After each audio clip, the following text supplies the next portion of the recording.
इस कार्यक्रम के पुण्यार्जक हैं विद्या प्रकाश संजय कुमार, अजय कुमार, दीवान जैन, सूरत सीकर।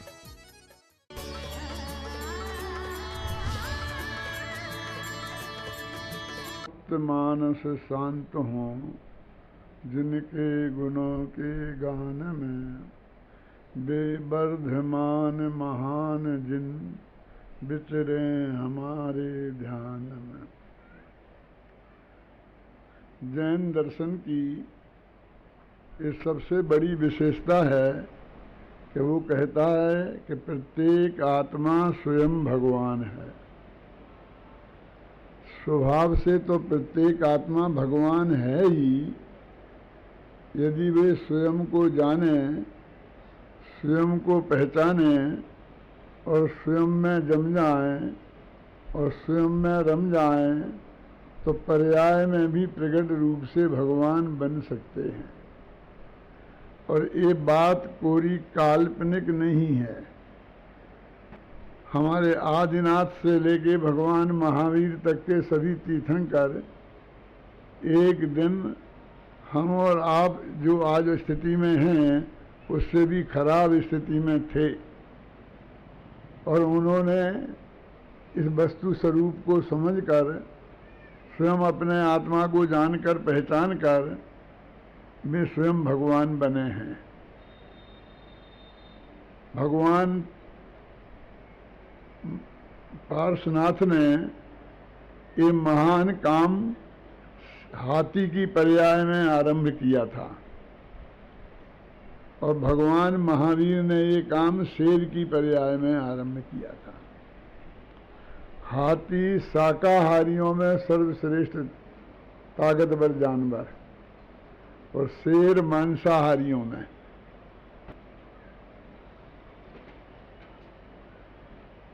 दोनों का सहज ऐसा संयोग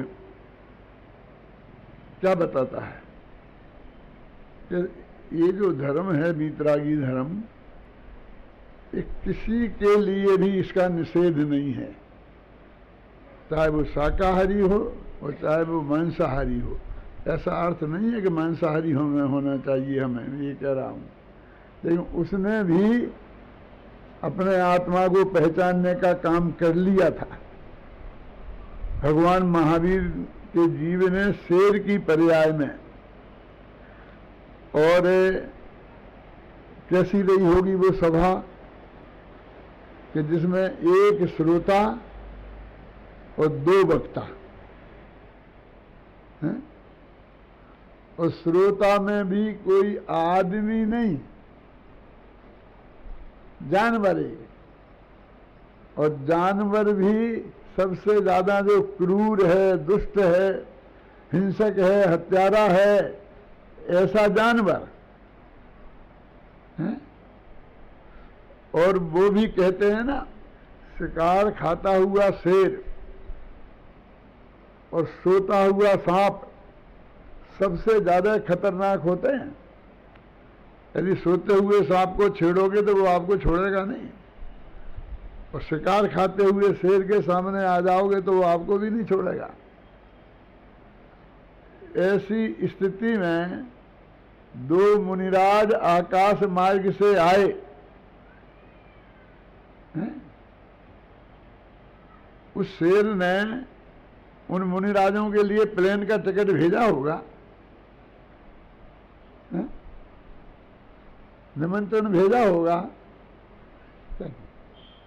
अपने आप आए ना, और उसे भी वो उपदेश दे रहे हैं। मैं अपने विद्यार्थियों से जब परिसर में बाहर जाते हैं और उसके पहले हम एक आध मीटिंग लेते हैं, तो उनसे ये कहता हूँ, बहुत उनको ये तकलीफ होती, शिकायत होती है कि हम वहाँ गए और हमें 50 आदमी भी नहीं मिले श्रोता के रूप में, 25 आदमी भी नहीं मिले हैं, कोई हमें स्टेशन पर लेने ही नहीं आया, हम पूछते पूछते उनके घर पहुँचे। कई तरह की तकलीफें होती हैं। तो मैं उन्हें ये याद दिलाता हूँ कि भाई याद करो कि वो सभा कैसी होगी। बोलो अपनी सभा अच्छी क्या उनकी, कि उस सभा में वो जो एक पशु था, जैसे अपन बहुत अयोग्य साबित कर रहे, वो सम्य दर्शन लेके उठा गौरव की।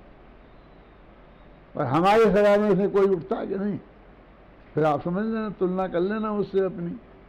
और ये बात सिद्ध करती है ना कि जैन दर्शन न केवल नर से नारायण बनाने वाला दर्शन है, बल्कि पशु से परमेश्वर बनाने वाला दर्शन है। क्या आप कह रहे चाहे वो मांसाहारी हो चाहे शाकाहारी हो, हमसे लोग कहते हैं कि भाई आपकी सभा में कौन कौन बैठे हैं आप जानते हैं? किनको ये आप बातें आत्मा की इतनी ऊंची ऊंची बातें सुना रहे हो? क्या इनके कैसे धंधे हैं, कैसे खाते पीते हैं, आपको मालूम नहीं है? हम जानते हैं, हम इनके बीच में रहते हैं। आप कहो तो हम आपको बताएं?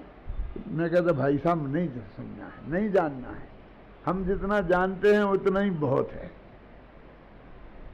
हम तो तुमसे एक कहते हैं कि हमारे पास ऐसा क्या साधन है कि जब इनको हम अपनी बात सुनाने के पहले पता लगाएं कि ये कैसे है? बताओ मुझे कैसे लगे? हम प्लेन में जाते हैं तो वहां पर मशीनें लग रही हैं, उन मशीनों में से हमें निकाला जाता है। क्यों? कि कोई गलत आदमी नहीं समझ, ऐसी मशीन लगा देने से कि कोई विरोधी नहीं हो, कोई मिथ्या दृष्टि नहीं हो, कि कोई ऐसा ना आ जाए, ऐसी कोई मशीन तो हमारे पास है नहीं। और हम कौन सा नाप रखें? उस शेर से तुलना करें ना। क्यों? अब क्या बोल रहे हैं, क्या खाता है क्या पीता है, लेकिन एक बात समझ लेना कि वो शेर पहले नहीं उसी समय मांस खा रहा था। आधा मरा हुआ हिरण नीचे पड़ा था, आधा उसके पेट में चला गया था, हाथ खून से रंगे हुए थे, जबान में खून लग रहा था, एक मांस का टुकड़ा दांतों में फंस रहा था। मुनिराजों ने वहां उसे उपदेश दिया तो ये नहीं कहा जा पहले कुल्ला करके आ, घबराना नहीं। ये कहना चाहिए था ना, वो झूठे मुंह था ना, उसे उपदेश देना चाहिए था।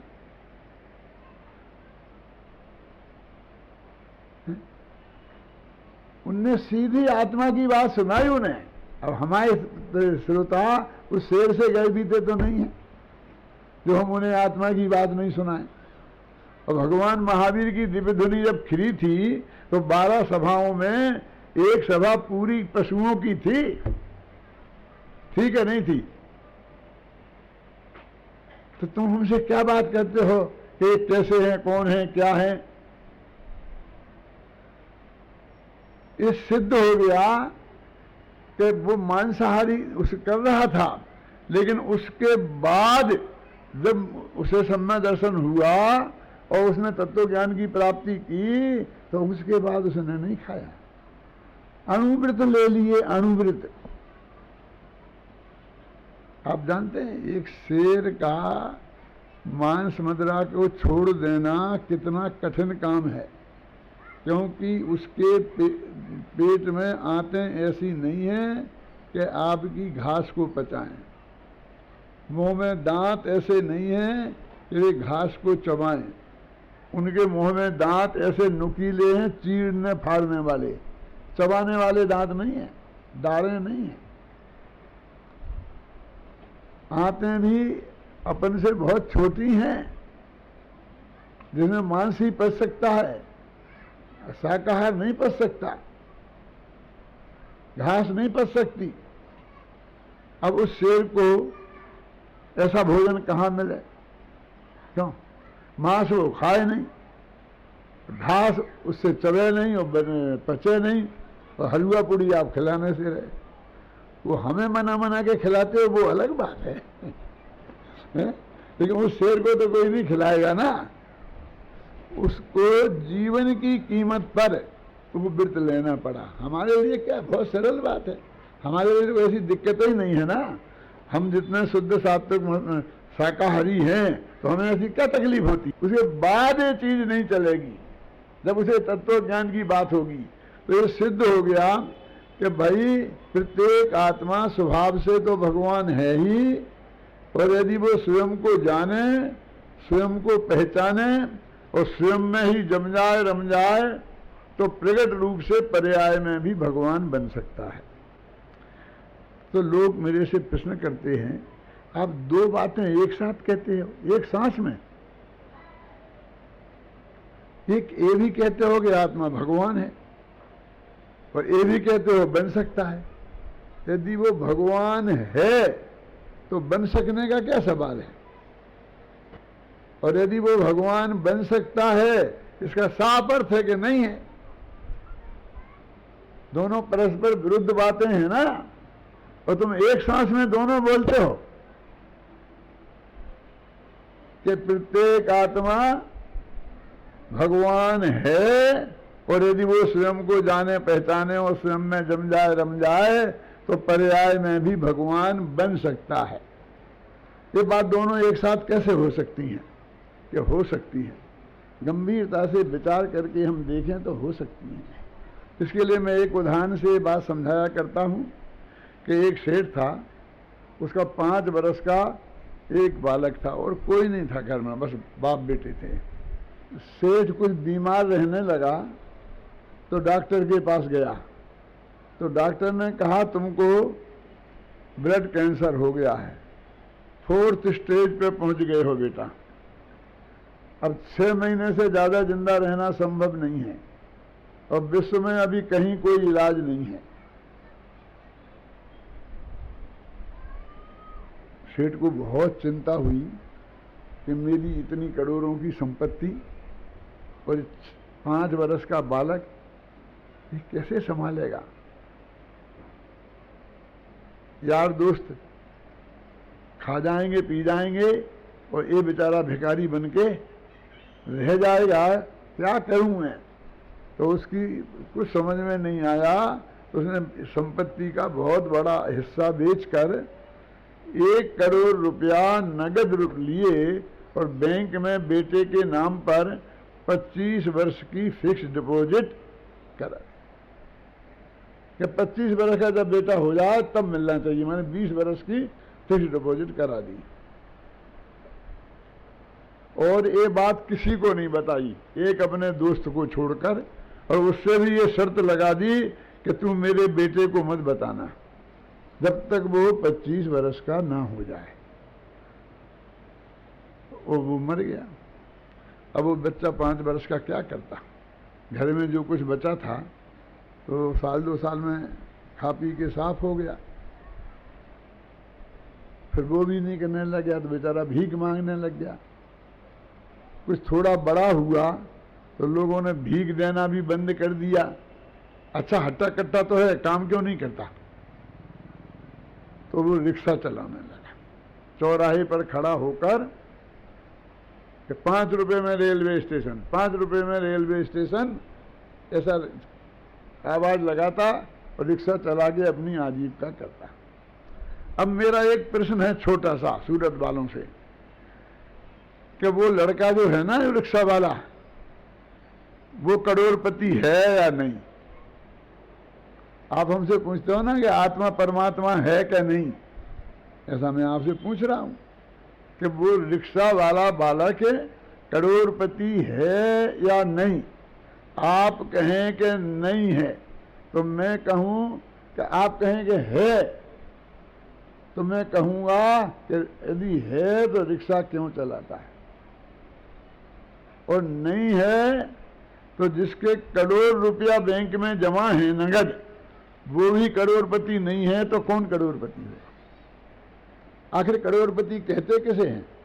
कोई किसी की तिजोरी के नोट गिनने तो जाता नहीं, और जाएगा तो कोई गिनने देगा क्यों?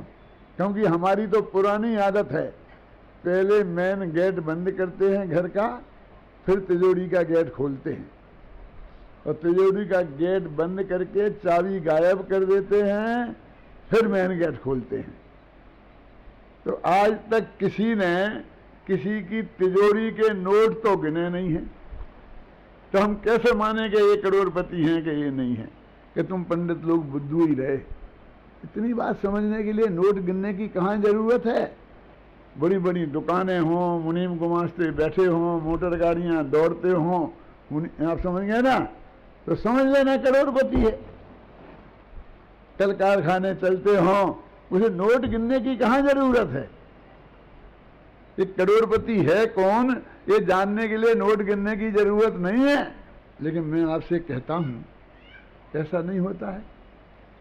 बैंक से करोड़ों का कर्जा मिल जाता है, कल कारखाने खुल जाते हैं, मोटर गाड़ियां दौड़ने लगती हैं, मुनीम गुमास्ते बैठ जाते हैं, और जब चलती का नाम गाड़ी, जब देखते हैं कि सेठ जी का चल रहा धंधा बहुत बढ़िया, तो गरीब लोग भी रुपए सैकड़े पे पैसा अपने जमा करा आते हैं। बेचारे ब्रह्मचारिणी बहनें, ब्रह्मचारी लोग, वे विधवाएं बेचारी जो डाक का वहाँ नहीं जा सकती हैं बैंक में, इनके यहाँ जमा करा देती हैं। इस तरह दूसरों के पैसे से करोड़पति बन जाते हैं। और हो सकता है जिन्हें तुम करोड़पति समझ रहे हो, वे दिवाला निकालने की सोच रहे हो। नहीं हो सकता। लेकिन हम उन्हें करोड़पति मानने को तैयार हैं। लेकिन उस लड़के को, रिक्शे वाले को, जिसके करोड़ रुपया नगद जमा है, उसे करोड़पति मानने को तैयार नहीं है। क्योंकि हमारी दृष्टि बहिर्दृष्टि हो गई है। हम बाहर से देखने वाली दृष्टि वाले हो गए। बाहर से ठाट बात दिखना चाहिए बस, अंदर के देखने की ताकत हमारी नहीं रही। नहीं, सीधी सच्ची बात है, करोड़ रुपया बैंक में जमा है तो करोड़पति है। ऐसे ही हम ये कहें कि प्रत्येक आत्मा स्वयं भगवान है, कि प्रत्येक आत्मा, कि हाँ के रिक्शे वाला, पान वाला, दुकान वाला, क्यों कि हाँ सब, के हाँ सब, गाय भैंस कुत्ता बिल्ली, के हाँ सब। तो हमारा मन नहीं मानता है कि ये सब भगवान है। और एक आदमी आए, 100-200 आदमी आगे पीछे लगा ले गए, 1-2 करोड़पति मिल जाए और जय के नारे लगाने लग जाएं, तो बहुत लोग भगवान बन जाते हैं और हम मान लेते हैं। बन गए ना रजनीश जैसे। क्या ये जो रजनीश था ना, रजनीश नाम तो सुना होगा। एक प्रोफेसर था जबलपुर में, दर्शन शास्त्र का। और प्रोफेसर को हिंदी में आचार्य कहते हैं, तो वो अपने को आचार्य लिखता था, आचार्य रजनीश। आचार्य माने प्रोफेसर रजनीश, आप समझ रहे हैं ना? तो वो रजनीश आचार्य लिखता था, तो लोग उसे कुंदाचार्य, शंकराचार्य जैसा सम्मान देने लग गए। जब आचार्य लिखता था ना, तो उसने कहा ये दुनिया इतनी मूर्ख है, मैं तो समझता नहीं था। जब मैंने आचार्य लिखना शुरू कर दिया तो इन्होंने मुझे आचार्य मान लिया।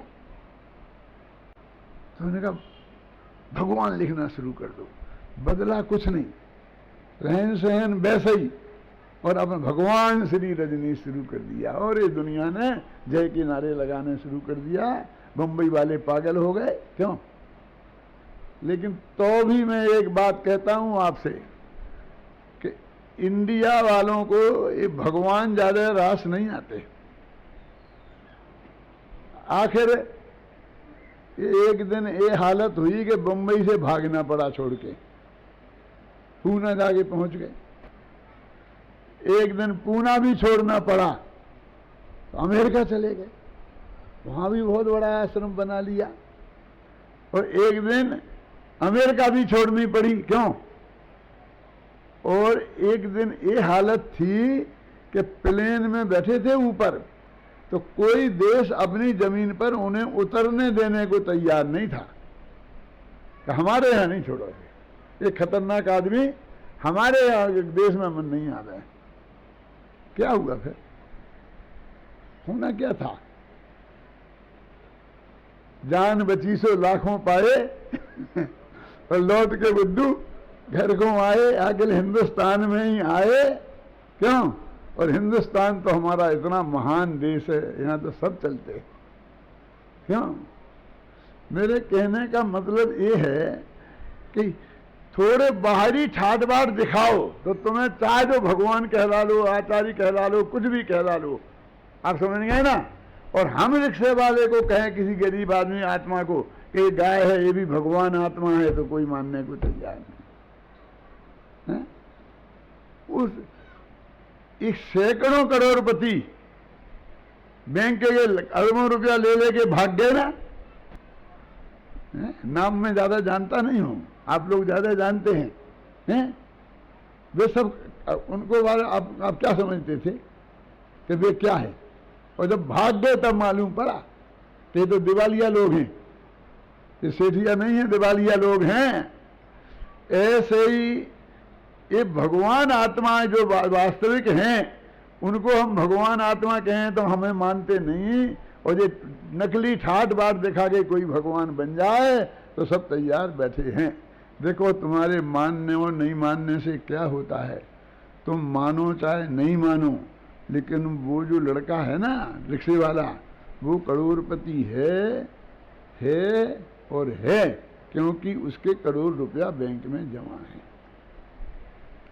ऐसे ही आप मानो चाहे न मानो, लेकिन प्रत्येक आत्मा स्वभाव से भगवान है और है। तुम्हारे मानने और नहीं मानने का सर्टिफिकेट उसे नहीं चाहिए। क्यों? उसे भगवान बनने के लिए पर्याय में कोई उसे भगवान माने इसकी जरूरत नहीं है, लेकिन वो स्वयं को भगवान माने इसकी जरूरत है। क्या? दूसरे की जरूरत नहीं है, स्वयं को भगवान माने और जाने तो वो भगवान बन सकता है। वो रिक्शे वाला यद्यपि करोड़पति है और हम माने चाहे नहीं माने, तो फिर कहते एक प्रश्न हमारा खड़ा है। कौन सा? कि यदि वो करोड़पति है तो रिक्शा क्यों चलाता है? बात तो ठीक है ना, क्योंकि करोड़पति लोग तो रिक्शा नहीं चलाते हैं। ऐसे एक तुम कहते हो ये सब भगवान आत्मा हैं। यदि ये भगवान आत्मा हैं तो भोगों के भिखारी क्यों बन रहे? बीड़ी बिना चले नहीं, सिगरेट बिना चले नहीं, चाय बिना चले नहीं, शराब बिना चले नहीं। ये तीन लोग के नाथ की हमने क्या दुर्दशा कर रखी है। मैं फर्स्ट क्लास के डब्बे में जा रहा था तो वो बाथरूम में गया तो वहां सिगरेटों के टुकड़ों के ढेर पड़े थे। क्या? तो मैंने कहा ये क्या है? बोले आपको नहीं मालूम? मैंने कहा नहीं। बोले लोग वहां मना है ना सिगरेट पीना, डब्बे में तो पी नहीं सकते, तो लेटरिन बाथरूम में आकर के पीते हैं। अच्छा, नहीं तो लेटरिन नहीं आती। क्यों? मैं कहा खाने पीने की जगह है, कहाँ विचार है? बोलो। वहां जाके सिगरेट पीते हैं तो तीन लोग के नाच की हमने एक ऐसी दुर्दशा कर रखी है। तुम कहते हो भगवान है और भगवान वहां सिगरेट पी रहे लेटरिन में। नहीं, हमें नहीं देखता, हम नहीं मानेंगे। जैसे उस रिक्शे वाले को कोई रिक्शा चलाता देखकर करोड़पति मानने को तैयार नहीं है, पर वो है। ऐसे ही इस आत्मा को भले ही आप भगवान माने, 7 व्यसनों में फंसे हुए आत्मा को भी चाहे नहीं माने, पर वो भगवान है और है। तो फिर क्या करें भाई? उससे ऐसी दुर्दशा तो उसकी नहीं होनी चाहिए। कम से कम उस रिक्शा तो नहीं चलाना चाहिए करोड़पतियों को। तो हमारा ऐसा नेचर हो गया है कि कोई करोड़पति रिक्शा चलाए, हमें ये बर्दाश्त नहीं, अच्छा नहीं लगता। अरे वो भी तो आदमी है ना, चला रहा है ना। ऐसे ही कोई भगवान लेटरिन बाथरूम में जाए, ये हमें अच्छा नहीं लगता। हमें तो भगवान जैसा चाहिए। क्या करें? देखो असली बात क्या है, वो भगवान वो रिक्शे वाला करोड़पति तो है, पर उसे पता नहीं है। होने से क्या होता है? जब तक पता नहीं हो, होने का लाभ जीवन में प्राप्त नहीं होता। ये आत्मा भगवान तो है, लेकिन इसको भगवान होने का लाभ क्यों प्राप्त नहीं हो रहा? क्योंकि इसे पता नहीं है। यदि पता चल जाए तो ये इसकी दुर्दशा नहीं होगी। इसलिए तो जैन दर्शन में कहा है कि भाई ज्ञान समान न आन जगत में, सुख को कारण यही परमामृत, जन्म जरा मृत्यु रोग निवारण, जे पूरब शिव गए जाहि अरु आगे जय हैं, सो सब महिमा ज्ञान तनी मुनिनाथ कहे। तो पता चल जाएगा ना, तो फिर काम हो जाएगा। सोचो आप, चलो पता चला देते, क्यों? जब 25 वर्ष का लड़का हो गया, वो 20 वर्ष हो गए, वो बैंक में कोई पैसा लेने नहीं पहुंचा, तो बैंक वालों ने विज्ञापन निकाला अखबार में कि रमेश बल्द सुरेश के 1 करोड़ रुपया बैंक में जमा हैं, फिक्स डिपॉजिट में थे, अब भी उनका समय हो गया है, ब्याज सहित 10 करोड़ हो गए हैं। वो 7 दिन के भीतर आकर ले जाए, अन्यथा लावारिस समझकर सरकारी खजाने में जमा करा दिए जाएंगे। बॉम्बे समाचार में साप्ताहिक हिंदुस्तान में ये समाचार छपा। रिक्शे वाले ने भी पढ़ा, अरे मेरे रुपया 10 करोड़, एक क्षण में तो उसकी बातें खिल गई। कितनी खुशी हुई होगी, कल्पना करो। अगले ही क्षण संशय के सांप ने डस लिया, क्यों? मैंने तो बैंक में खाता ही नहीं खोला, मेरे कैसे हो सकते हैं, ये कोई दूसरा रमेश होगा। ऐसे ही हमने जिनवाणी खोल के पढ़ी और उसमें लिखा था कि अप्पा सो परमप्पा। अप्पा सो परमप्पा माने आत्मा ही परमात्मा है। तो एक क्षण तो हमारी बातें खिल गई कि मैं परमात्मा हूं, लेकिन अगले ही क्षण संशय के सांप ने डस लिया कि इसमें तो ये लिखा है कि आत्मा परमात्मा है, लेकिन मैं तो पंडित हुकुमचंद हूं। गया काम से।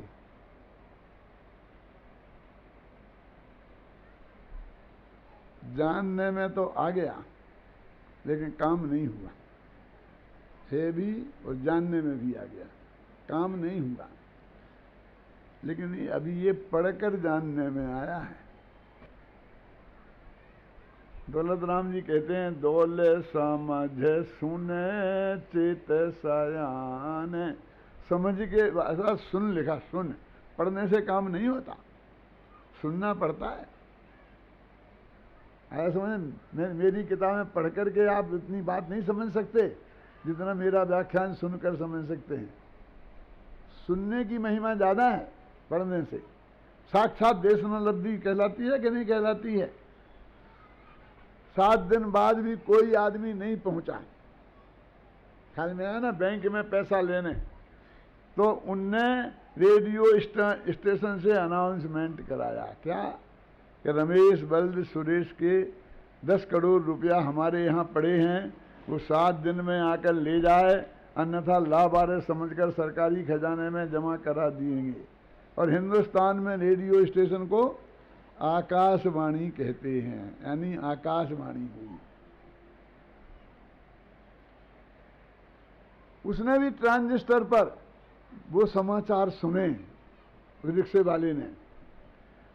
हमारे देश ने और कुछ चाहे किया हो चाहे नहीं किया हो, इतनी तरक्की तो कर ही ली है कि रिक्शे वालों के पास भी ट्रांजिस्टर हो गए हैं, क्रिकेट की कृपा से। जब क्रिकेट, हमारा देश कितना महान है आप जानते हैं। जब क्रिकेट चलता है तो देश बंद हो जाता है, देश चलता है तो क्रिकेट बंद हो जाता है। चपरासी से लेके IAS ऑफिसर तक कान में लगाए हुए हैं और सुन रहे हैं, क्या स्कोर है, क्या स्कोर है, क्या स्कोर है। एक दूसरे से यही चर्चा करते हैं। प्रवचन में भी आएंगे तो बाहर यही चर्चा करते आएंगे, क्या हो गया, किसने कितना मारा, कितने आउट हो गए, है ना। और बीच बीच में सांस लेंगे तो बगल वाले से पूछ लेंगे कितने हो गए, क्यों। और कान में चला, हम तो समझेंगे हमारा प्रवचन सुन ले, और तो उसने सुना और सारे रिक्शे वालों को इकट्ठा किया, वो अखबार दिखाया और एक सुनो सुनो क्या कह रही है आकाशवाणी कि आज से मुझे तुम रिक्शे वाला मत कहना, मैं करोड़पति हूं, करोड़पति। देखो आकाशवाणी कह रही है कि रमेश बल्द सुरेश के करोड़ रुपया बैंक में 10 करोड़ जमा हैं, और अखबार में भी लिखा है, लिखित भी है और सुन भी रहे हैं। सारे लोग उसे करोड़पति तो कहने लगे, लेकिन साथ में रिक्शा वाला भी, करोड़पति रिक्शा वाला। क्यों? मजाक उड़ाने लग गए। ऐसा खुद भी अपना मजाक उड़ाया और दूसरों ने उसका मजाक उड़ाया, लेकिन विश्वास नहीं हुआ अंदर से, इसलिए बैंक में पैसा लेने नहीं पहुंचे, तो रिक्शा चलाना नहीं छूटा। ऐसे ही हम भगवान की दिव्य ध्वनि में सुनने गए और वहां भी सुना कि आत्मा ही परमात्मा है। शास्त्र में भी पढ़ा, समय सार में भी पढ़ा कि आत्मा परमात्मा है, लेकिन अंदर में विश्वास नहीं हुआ, तो वो ज्ञान कोरा ज्ञान बन के रह गया, पोथी का ज्ञान बन के रह गया, वो सुनी सुनाई बात बन के रह गई है। पर्याय की पामरता समाप्त नहीं हुई। इसलिए तो जैन दर्शन में कहा है कि ना होने का महत्व है, ना जानने का महत्व है, श्रद्धा होने का महत्व है, विश्वास होने का महत्व है। इसलिए तो मोक्ष महल की प्रथम सीढ़ी, या बेन ज्ञान चरित्रा सम्यक ताना लहे सुदर्शन धारो भावे पवित्रा। जैन दर्शन में विश्वास का महत्व, सम्यक दर्शन की महिमा है। सम्यक दर्शन होने के साथ ही ज्ञान सम्यक ज्ञान रूप परिणमित हो जाता है। ख्याल में है ना? तो जब तक उसे भरोसा नहीं होगा तब तक वो काम होने वाला नहीं है, उसका रिक्शा चलाना छूटने वाला नहीं है। और इस संसारी जीव की दशा में कोई सुधार होने वाला नहीं है। 4 गति और 84 लाख योनियों का चक्कर चालू ही रहने वाला है। क्या करें?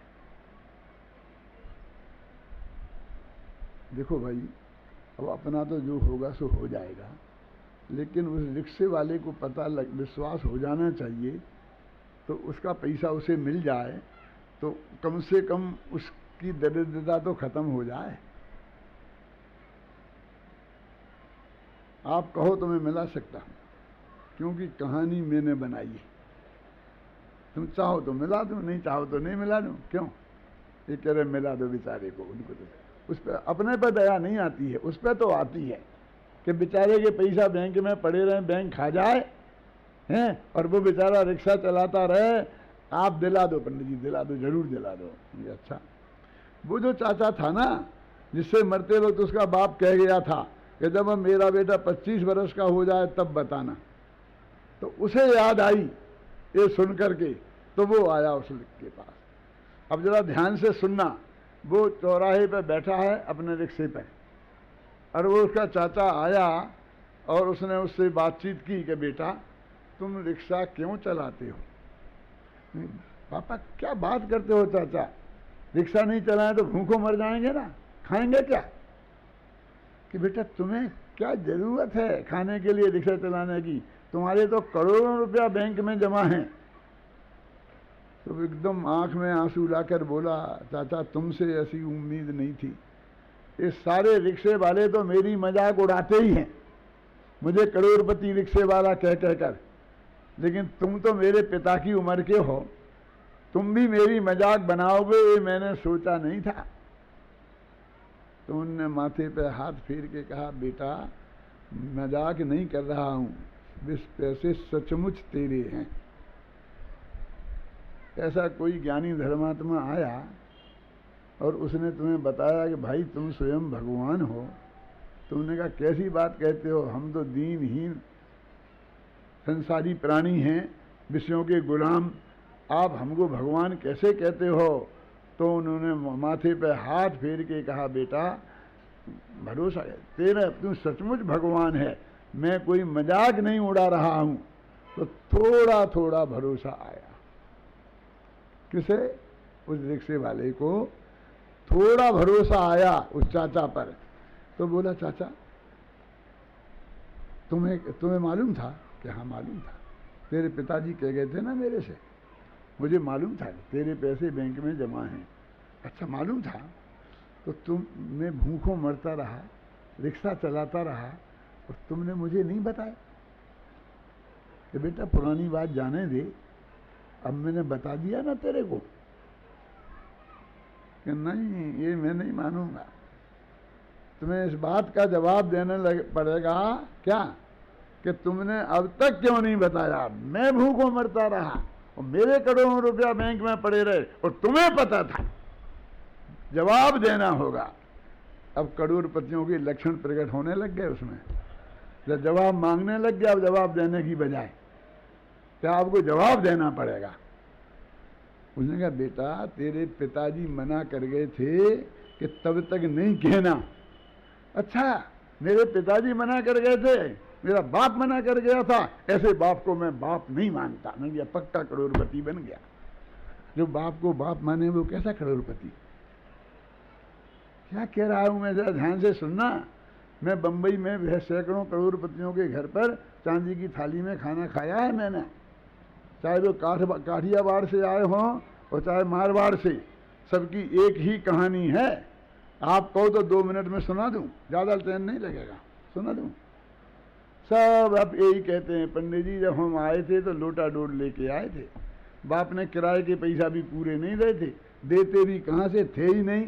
9 रुपया महीना पे कहीं वो नहीं करते थे किसी सेठ के यहाँ, और 10 भाई थे हम, खाने की व्यवस्था भी पूरी नहीं बनती थी। क्यों? और आज आपकी कृपा से जो ठाट बाट दिखाई दे रहा है ना, ये सब बंदे का ही कमाल है। एक ही कहानी है इतनी सी सबकी। बंबई कोई करोड़पति करोड़ों रुपया लेके नहीं आया, सब ऐसे ही आए थे, समझे ना, और सब बन गए हैं? मैंने कहा भैया ये बात सच्ची हो सकती है, लेकिन एक बात मैं कहता हूं, तुम्हें अपनी जितनी प्रशंसा करना हो कर लो, लेकिन सगे बाप को गाली क्यों देते हो। बोले कहाँ गाली दी। मैंने कहा नहीं, यदि अमीरी कभी गरीबी गाली नहीं है तो अमीरी प्रशंसा भी नहीं है। यदि अमीरी प्रशंसा है तो गरीबी गाली भी है, लेकिन उसकी मजबूरी है।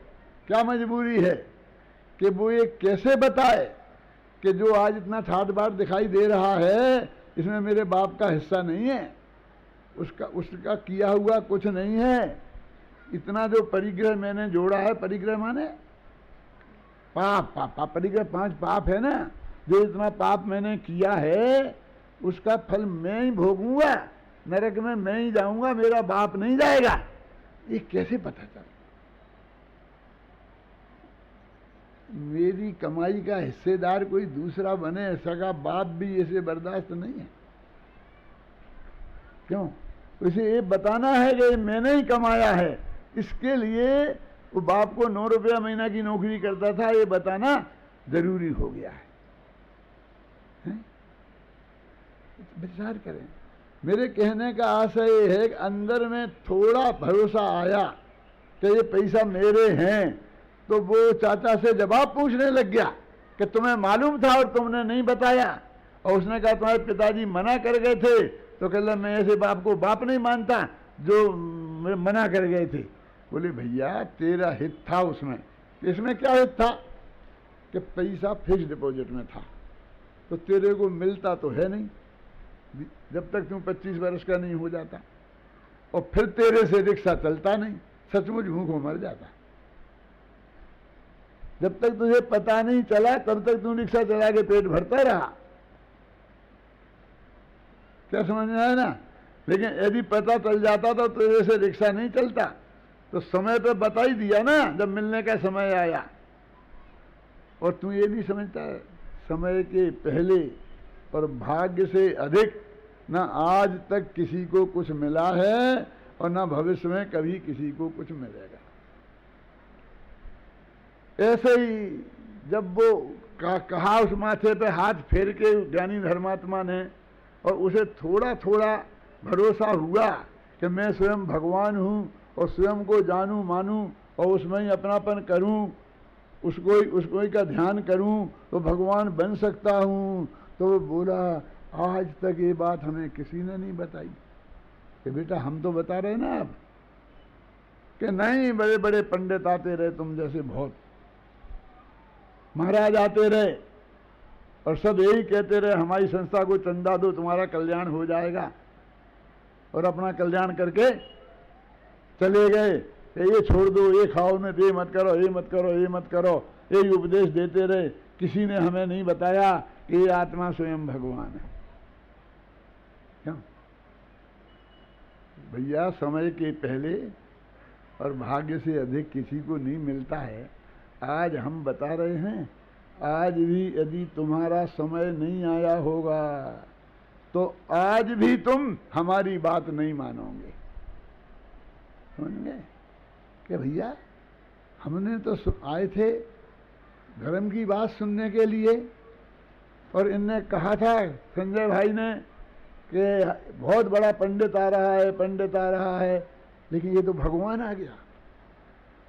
हमने तो भगवान नहीं बुलाया था, हमने तो पंडित बुलाया था भैया। क्यों? अरे भाई तुम आज भी नहीं मानोगे, ख्याल में आई ना। यदि तुम्हारा भाग्य नहीं आया तो वो तुम्हारे भाग्य में भी होना चाहिए, तुम्हारी काल लब्धि भी होना चाहिए, तब तुम्हें इस बात का भरोसा होगा कि प्रत्येक आत्मा स्वयं भगवान है और वो चाहे स्वयं को जाने, स्वयं को पहचाने, स्वयं में जम जाए, स्वयं में रम जाए तो पर्याय में भी भगवान बन सकता है। वो चाचा भतीजे की बात चल ही रही थी चौराहे पे, समझ में आ गया कौन चाचा भतीजा? हाँ, यहाँ कोई तुम्हारी सूरत का नहीं है, घबराना नहीं। तो इतने में एक सवारी आई और उसने आवाज लगाई, ये रिक्शा। देखो, उस रिक्शे वाले को हम रिक्शा ही बोलते हैं, रिक्शा वाला भी कोई नहीं बोलता, नाम तो कोई लेता ही नहीं। ये रिक्शा रेलवे स्टेशन चलेगा? तो कोई जवाब नहीं दिया। अरे भाई चलते बोलते क्यों नहीं हो, जवाब क्यों नहीं देते हो, कितने पैसे लोगे? कि भाई साहब नहीं जाऊंगा। कि भाई 5 की जगह 10 ले लेना, चलो जल्दी गाड़ी चूक जाएगी। कि कह दिया कि नहीं जाना, 100 रुपया लेना। बोलो कितने में जाएगा वो?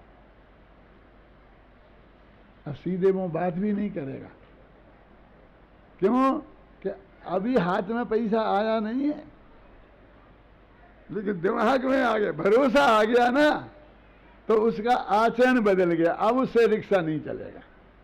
वो रिक्शा उसके बाप का थोड़ी था, बाजार से किराए का लाता था 10 रुपया रोज पर, शाम को 10 रुपया और रिक्शा वापस जमा कराता था, तब दूसरे दिन उसे रिक्शा किराए पर मिलता था।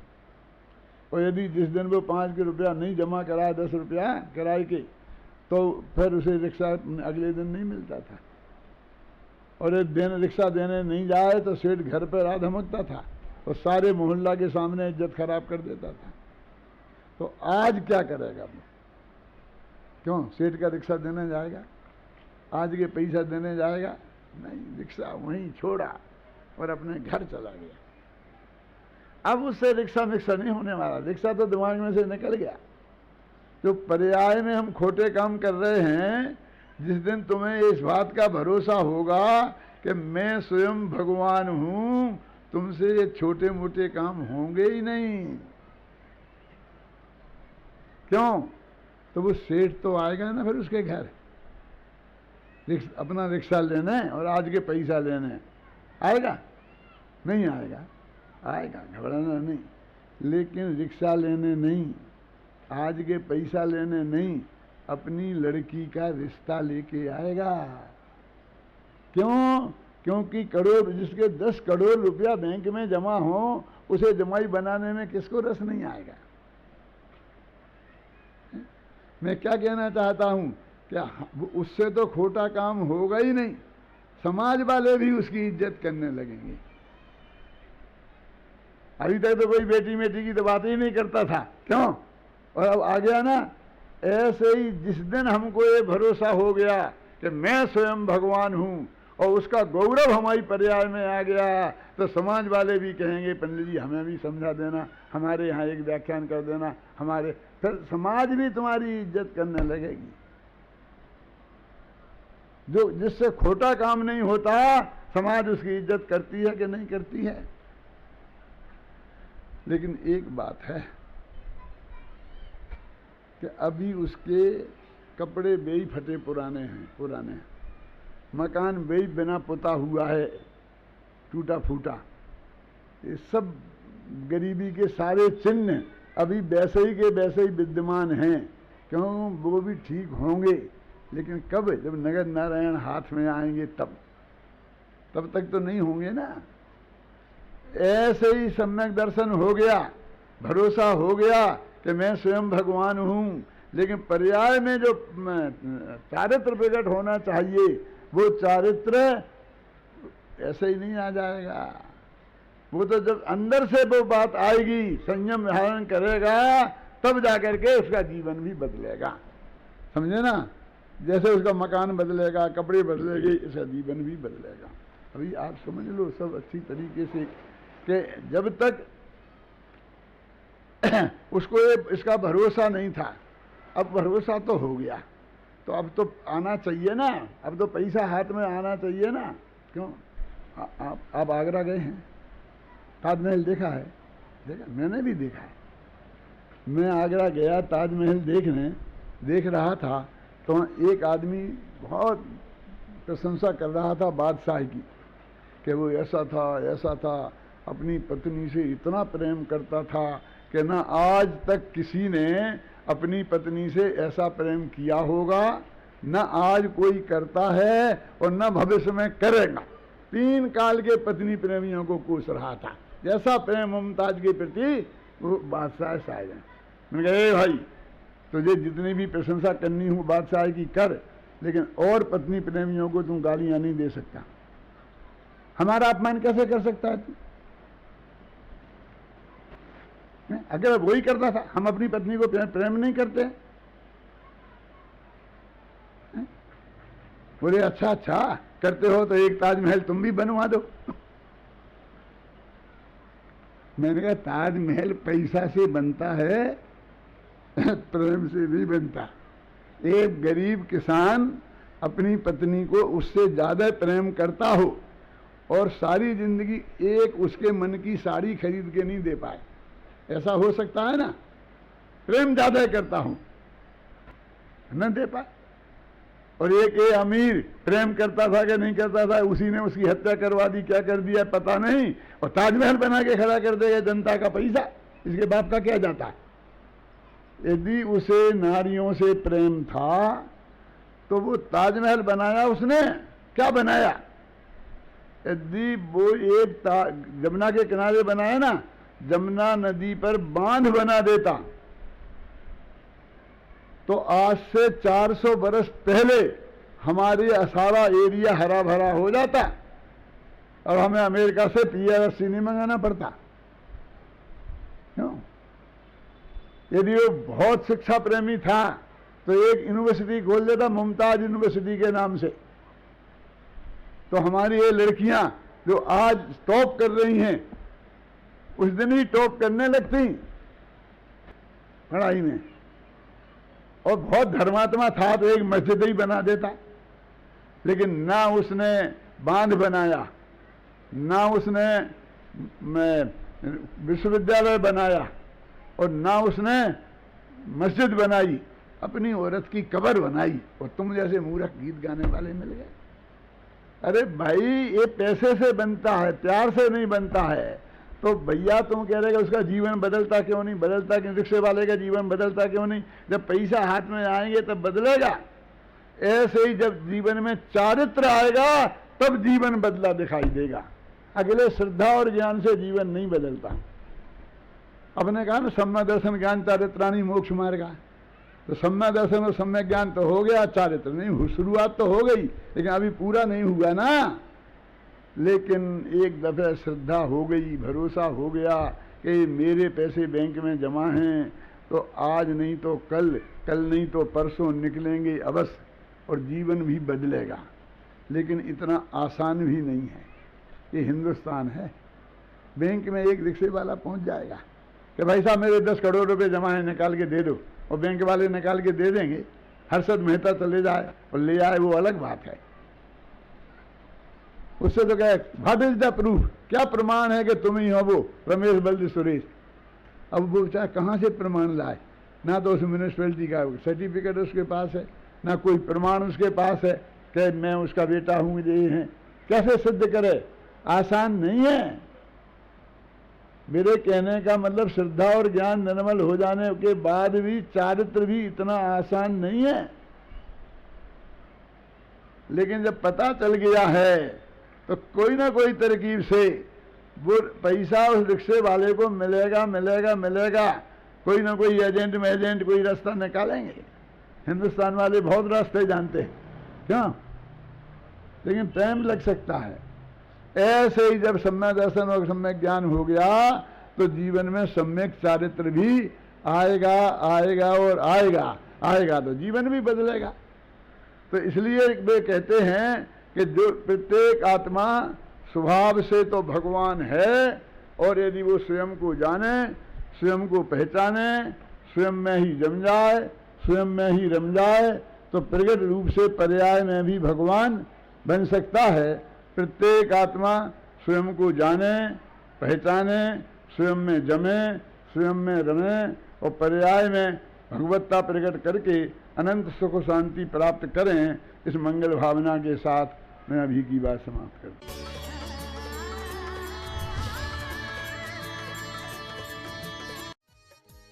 इस कार्यक्रम के पुण्यार्जक थे विद्या प्रकाश संजय कुमार, अजय कुमार, दीवान जैन, सूरत सीकर।